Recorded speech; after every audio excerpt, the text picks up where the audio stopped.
আইসিসির এটা কি নিয়ম রে ভাই? টি-20 বিশ্বকাপের এটা কি ফরম্যাট রে ভাই? ২০ দলের টুর্নামেন্ট, ৪টা গ্রুপে খেলা হবে প্রথম পর্বে, প্রতি গ্রুপে ৫টি করে দল, সবাই সবার সঙ্গে খেলবে এবং প্রতি গ্রুপের চ্যাম্পিয়ন রানার্স আপ এই ২টা করে দল পরের রাউন্ডে উঠবে। ৪ দোকানে ৮টা দলকে আবার ২ গ্রুপে ভাগ করা হবে সুপার এইটসে, সবাই সবার সঙ্গে নিজ গ্রুপে খেলবে। ২ গ্রুপ থেকে ২ দোকানে ৪টা দল সেমিফাইনাল উঠবে, বিজয়ীরা ফাইনাল খেলবে। এই মোটা দাগে এই ফরম্যাট। এই ফরম্যাটে কোনো সমস্যা নেই, কিন্তু সমস্যাটা এই প্রথম পর্বের গ্রুপ চ্যাম্পিয়ন গ্রুপ রানার্স আপের আলাদা কোনো তাৎপর্য না থাকাতে।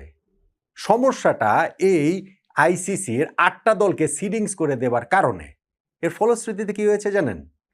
সুপার এইটসে যে ৮টি দল উঠেছে তাদের যে ২টা আলাদা গ্রুপে ভাগ করা হয়েছে সেই ২টা গ্রুপ হয়ে গেছে ইমব্যালেন্সড এই টুর্নামেন্টের পারফরমেন্স বিবেচনায়। প্রথম পর্বের ৪ গ্রুপের গ্রুপ চ্যাম্পিয়ন যারা হয়েছে Bharat, south Africa, West Indies, New Zealand, এই ৪টা দলই সুপার এইটসে এক গ্রুপে পড়ে গিয়েছে এবং প্রথম পর্বে যেই ৪ গ্রুপের ৪টা দল গ্রুপ রানার্স আপ হয়েছে সেই শ্রীলঙ্কা, পাকিস্তান, নিউজিল্যান্ড, ইংল্যান্ড তারা পড়ে গিয়েছে এক গ্রুপে। এটা হলো, এটা প্রথম পর্বের যেই ম্যাচে তাদের পারফরমেন্স সেইটার প্রতিফলন তো সুপার এইটসের এই গ্রুপিংয়ের ক্ষেত্রে থাকলো না। আবার ধরেন হচ্ছে গিয়ে এইখানটাতে আইসিসি যে সিটিংস করে দিয়েছে ওইখানে তাদের বদলে কোনো দল যদি উঠে, যেমন অস্ট্রেলিয়া ওই গ্রুপ থেকে জিম্বাবুয়ে উঠেছে, জিম্বাবুয়ে গ্রুপ চ্যাম্পিয়ন আর রানার্স আপ হিসেবে উঠেছে, এটা কোনো হিসাব না। হিসাব হচ্ছে ওই গ্রুপ থেকে সিটিংস করে রেখেছিল শ্রীলঙ্কা আর অস্ট্রেলিয়াকে, এখন অস্ট্রেলিয়া বাদ পড়েছে, ওই জায়গায় জিম্বাবুয়ে উঠেছে, জিম্বাবুয়ে অস্ট্রেলিয়ার জায়গাটা নিয়েছে, যাক ওইটা নিয়ে ব্যাপক গোলমাল টোলমাল রয়েছে। সো এই যে ফরম্যাটটা সেইটা আমার কাছে হচ্ছে গিয়ে ট্রু রিফ্লেকশন প্রথম পর্বের খেলার, সেটা পরবর্তীতে থাকছে বলে আমার কাছে মনে হচ্ছে না সুপার এইটসের গ্রুপিংয়ের ক্ষেত্রে। এটা আসলে একটা ভূমিকাই দিলাম। এই আলোচনাটা ওই গ্রুপিং ট্রুপিং এইসব কিছু নিয়ে নয়, আলোচনাটা ফেভারিট র্যাঙ্কিং নিয়ে। টি-20 বিশ্বকাপের ফেভারিট র্যাঙ্কিং আমরা একটা করেছিলাম ওয়ার্ল্ড কাপ শুরু হওয়ার আগে। হ্যাঁ, যে বিশ্বকাপে বাংলাদেশ নেই, যে বিশ্বকাপে বাংলাদেশ নেই, যে বিশ্বকাপে বাংলাদেশ নেই, এই হাহাকার আমাদের সবসময়ই থাকবে। স্টিল তারপরে ওয়ার্ল্ড কাপ শুরু হওয়ার আগে একটা ফেভারিট র্যাঙ্কিং করেছিলাম। এখন যখন প্রথম পর্বটা শেষে সুপার এইটস পর্বটা শুরু হচ্ছে তখন আরেকটা ফেভারিট র্যাঙ্কিং করি। সারপ্রাইজিংলি ফেভারিট র্যাঙ্কিংটা আসলে অত সারপ্রাইজিং না, এলোমেলো যে হয়ে গেছে, ওলটপালট হয়ে গেছে, ওইটা সারপ্রাইজিং না। সারপ্রাইজিং হচ্ছে গিয়ে 2টা পজিশন একই রয়ে গিয়েছে। ওয়ার্ল্ড কাপ শুরু হওয়ার আগে যেই ফেভারিট র্যাঙ্কিং ছিলাম সেখানে জাস্ট 2টা পজিশন একই রয়ে গিয়েছে। সেই 2টা পজিশনের মধ্যে একটা দেশের অবস্থান মনে হয় অত সারপ্রাইজিং না, কিন্তু আরেকটা দেশেরটাও কি একটু সারপ্রাইজিং। আসুন টি-20 বিশ্বকাপের সুপার এইটস পর্ব শুরু হওয়ার আগে নট আউট নমনে একটা ফেভারিট র্যাঙ্কিং, সেটা আপনি আপনার সঙ্গে মিলিয়ে নিতে পারেন।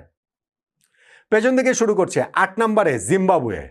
জিম্বাবুয়ের প্রতি হয়তো ফেয়ার হয় না যে তারা যেই গ্রুপ থেকে গ্রুপ চ্যাম্পিয়ন হয়েছে, অস্ট্রেলিয়াকে হারিয়েছে, বিদায় করিয়ে দিয়েছে, পরবর্তীতে শ্রীলঙ্কাকে হারিয়েছে, কোনো ম্যাচ তারা হারেনি, 3 ম্যাচ জয়, একটা বৃষ্টির কারণে বেশি গিয়েছে, তাদেরকে 8 নম্বরে রাখাটা একটু আনফেয়ার মনে হতে পারে। কিন্তু আমার এই র্যাঙ্কিংটা হচ্ছে কি শিরোপা জিতবে কারা, একদম ট্রফি জয়ের কারা, এখান থেকে ধরেন সুপার এইট থেকে সেমিফাইনালে যাবে তাও নয়। সো শিরোপা জয়ের হিসাব করলে এই 8 দলের মধ্যে আমার সম্ভাবনা সবচেয়ে কম আসলে জিম্বাবুয়েরই মনে হয়। তারা অলরেডি দুর্দান্ত অ্যাচিভ করে ফেলেছে সুপার এইটসে উঠে, স্পেশালি এরকম টাফ গ্রুপ থেকে স্পেশালি অস্ট্রেলিয়াকে বিদায় করে দিয়ে যদি জিম্বাবুয়ে এখান থেকে সেমিফাইনাল যেতে পারে সুপার এইটস থেকে, সেইটাও অনেক বড় অ্যাচিভমেন্ট হবে। কিন্তু ফেভারিট র্যাঙ্কিংয়ে তাদেরকে আমি 8 নম্বরেই রাখছি। আগে যে ফেভারিট র্যাঙ্কিংটা করেছিলাম টপ 10, ইনফ্যাক্ট সেখানে টপ 10 এর মধ্যেই জিম্বাবুয়ে ছিল না। 7 নম্বরে আমি রাখছি ইংল্যান্ডকে, যাদেরকে আমি ওয়ার্ল্ড কাপ শুরু হওয়ার আগে 3 নম্বরে রেখেছিলাম। কিন্তু ইংল্যান্ডের এই ওয়ার্ল্ড কাপে পারফরমেন্সটা মোটেই আপ টু দ্য মার্ক না। ওয়েস্ট ইন্ডিজের কাছে তো তারা হেরেছেই, নেপালের কাছেও তারা হারতেই পারতো, এমনকি ইতালির কাছেও তারা হারতেই পারতো, স্কটল্যান্ডকে শুধুমাত্র হারিয়েছে। তবে তাদের পারফরমেন্সটা ইংল্যান্ডের not up to the mark. আমার মনে হয় যে তাদের খেলাটা যদি অনেক রেস করতে না পারে তাহলে তাদের সেমিফাইনালে যাওয়াটাই কঠিন হবে, শিরোপা জয় তো আরও অনেক অনেক কঠিন। ইংল্যান্ডকে তাই আমি 7 নম্বরে রাখছি। 6 নম্বরে পাকিস্তান, এবং এইটাই হচ্ছে গিয়ে একটা র্যাঙ্কিং ওয়ার্ল্ড কাপ শুরু হওয়ার আগেও তাদেরকে আমি 6 নম্বরে রেখেছিলাম। পাকিস্তান তাদের গ্রুপে এইখানটাতে প্রথম ম্যাচটা জিতে তাদের কষ্ট করতে হয়েছে, তবে ভারতের বিপক্ষে তাদের হারতে আবার অতটা কষ্ট হয়নি, সহজেই তারা হেরে টেরে গিয়েছে। পাকিস্তানের এই টিম আমি বলেছিলাম যে একটা গাট ফিলিং আমার আছে যে টিমটা অনেক ভালো করবে, বেশ কিছু দিয়ে যাবে, সেই গাট ফিলিংটা আমার এখনও আছে। আমার এখনও মনে হয় যে পাকিস্তান এই জায়গাটা থেকে এই সুপার এইট থেকে সেমিফাইনাল পর্যন্ত অন্তত পক্ষে যাবে, ফাইনালও পর্যন্তও যেতে পারে। আরেকটা ভারত পাকিস্তান ম্যাচ দেখার একটা আকাঙ্ক্ষার জায়গা থেকেও আমি আসলে এই কথাটা বলছি। কিন্তু সত্যিকার অর্থে তাদের যে মাঠের পারফরমেন্স সেইটা আসলে নাম্বার 6 এর উপরে ফেভারিট র্যাঙ্কিংয়ে ওঠানোর মতন না। টুর্নামেন্ট শুরু হওয়ার আগেও তারা ওই নাম্বার 6 পজিশনটাতেই ছিল।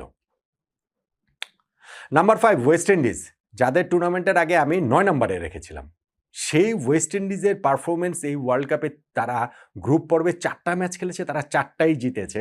হ্যাঁ, অ্যাপার্ট ফ্রম ইংল্যান্ড বাকি দলগুলো অত শক্তিশালী না, বাট স্টিল তারপরেও জিতেছে। তো ওয়েস্ট ইন্ডিজ যেরকম অধারাবাহিক, সেই ওয়েস্ট ইন্ডিজের জন্য এই পারফরমেন্সটা ভালো এবং তাদেরকে একটা টিম হিসেবে পারফর্ম করছে সেইটা মনে হচ্ছে। ফলে এই ক্যারিবিয়ানদের পক্ষে সত্যিকার অর্থে আমি জানি না 2টা ওয়ার্ল্ড কাপ তারা জিতেছে, 3rd ওয়ার্ল্ড কাপ অ্যাড করাটা সম্ভব হবে কিনা। এই কনসিস্টেন্সি ধরে রাখাটা একটু বেশি চ্যালেঞ্জিং। আমার মনে হয় ওয়েস্ট ইন্ডিজকে একটু আগে তারা মানে গিয়ারটাতে পিক করে ফেললো কিনা, মানে তারা আর কি 6 গিয়ারে চলে গেল কিনা, ওইটা একটা কনসার্নের জায়গা। বাট তারা খুব ভালো খেলছে, যে কারণে 9 নাম্বার থেকে ওয়ার্ল্ড কাপ শুরুর আগে ফেভারিট র্যাঙ্কিং ছিল, এখন তাদেরকে আমি 5 নাম্বারে তুলে নিয়ে আসছি। 4 নম্বরে নিউজিল্যান্ড। নিউজিল্যান্ড কিন্তু আফগানিস্তানকে বিদায় করে দিয়েছে, মানে আফগানিস্তানকে তো হারিয়েছে। ওই গ্রুপ থেকেও তারা যখন এসেছে, গত ওয়ার্ল্ড কাপের সেমিফাইনালিস্ট আফগানিস্তান, তারা সাউথ আফ্রিকার কাছে ম্যাচ হারিয়েছে। বাট নিউজিল্যান্ডের ওভারঅল পারফরমেন্স কিন্তু আসলে ইমপ্রেসিভ এবং আইসিসি টুর্নামেন্টে তারা যে বড় ভালো খেলে এইটার প্রমাণ তারা এইখানটাতে আবারও রাখলো।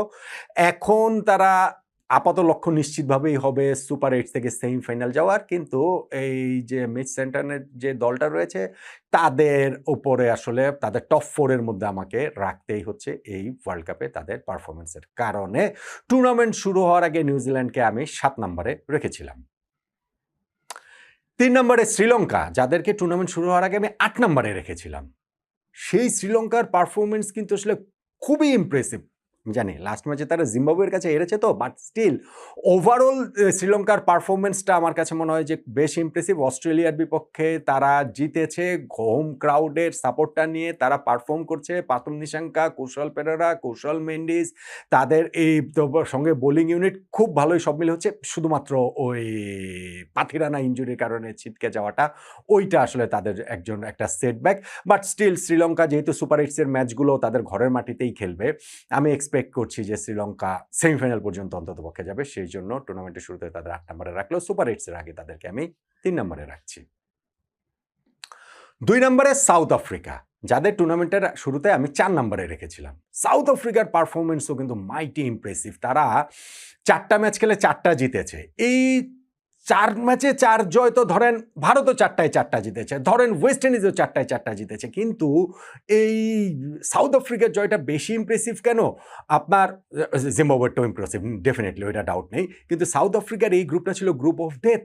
যেইখানটাতে আফগানিস্তান ছিল, সেইখানটাতে হচ্ছে কি নিউজিল্যান্ড ছিল। সেই 2টা দলকে হারানো, স্পেশালি আফগানিস্তানের বিপক্ষে তারা যে ডাবল সুপার ওভারে জিতেছে, সেইটা সাউথ আফ্রিকাকে আলাদা একটা কনফিডেন্স দিয়েছে বলে আমার কাছে মনে হয়। এবং গতবার যে তারা জিততে পারেনি টি-20 ওয়ার্ল্ড কাপটা, ফাইনালে ভারতের কাছে একটুর জন্য হেরে গিয়েছিল, এইবার নিশ্চয়ই একটু ব্যবধানটা ঘুচিয়ে তারা আরেক ধাপ সামনে এগিয়ে ওয়ার্ল্ড কাপটা জিততেই চাইবে। টুর্নামেন্টের শুরুতে তাদের 4 নম্বরে রাখলেও আমি সুপার 8 এর আগে সাউথ আফ্রিকাকে 2 নম্বরে রাখছি।